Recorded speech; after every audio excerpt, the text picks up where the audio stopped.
And live from Zoom, it's sometime between March and August. This is crazy. Let's do this.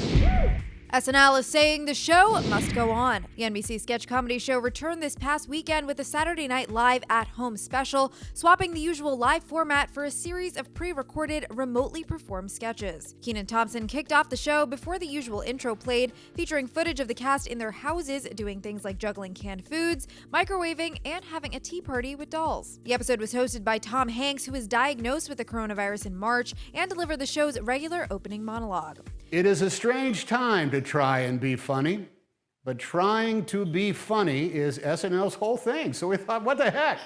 Let's give it a shot. He also reassured viewers during the monologue that he and his wife, Rita Wilson, who was also diagnosed, are doing fine now. The Oscar winner also mimicked the question and answer format of a typical host monologue and fielded questions from himself in costumes. There were also several political sketches during the special at-home edition of SNL, such as Kate McKinnon reprising her ongoing Ruth Bader Ginsburg impression, although without the usual hair and makeup. Hello. I'm Justice Ruth Bader Ginsburg, and I wanted to say a heartfelt hello to everyone who's stuck inside. Larry David recording himself doing his reoccurring Bernie Sanders impression. Hello, America. It's me, Bernie Sanders. Always a bridesmaid, never the Democratic nominee. And Alec Baldwin calling into a remote weekend update, reprising his role as President Donald Trump to discuss the state of the nation in the wake of the coronavirus pandemic. I had to tone down the ethnic slurs after I discovered that everything we need to survive the virus is made in China. Baldwin's Trump went on to say, despite all the hardships, there was one thing that could bring the whole country together. All Americans can agree on one thing. Carol Baskin's definitely fed her husband to those tigers. Other sketches involved Pete Davidson doing a parody of a Drake song played over a music video directed by his mom in his home. This is a Drake song. I miss my ex. This is a Drake song. A masterclass quarantine edition sketch featuring Chloe Fineman performing impressions of Timothy Chalamet, Jojo Siwa, and Carol Baskin.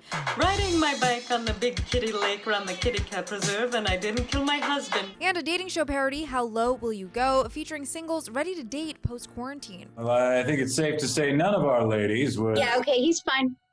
You don't want to ask him anything first? No. Meanwhile, Coldplay's Chris Martin served as a musical guest for the evening, performing a cover of Bob Dylan's Shelter from the Storm. Poison in the bushes and blown out on the trail. Try imagining a place where it's always safe and warm. Come in, she said, I'll give you shelter from the storm. The episode ended with a tribute to Hal Willner, the show's sketch music producer since 1981, who died Monday of complications related to COVID-19. Former cast members including Adam Sandler, Fred Armisen, Bill Hader, Tina Fey, Maya Rudolph, Amy Poehler, and Molly Shannon, as well as the current SNL cast, contributed pre-recorded messages about Willner, also singing Lou Reed's Perfect Day Together in his honor. It's such a perfect day. I'm glad I spent it with you. For more on this week's special SNL at Home, head to THR.com. For the Hollywood Reporter News, I'm Neha Joy.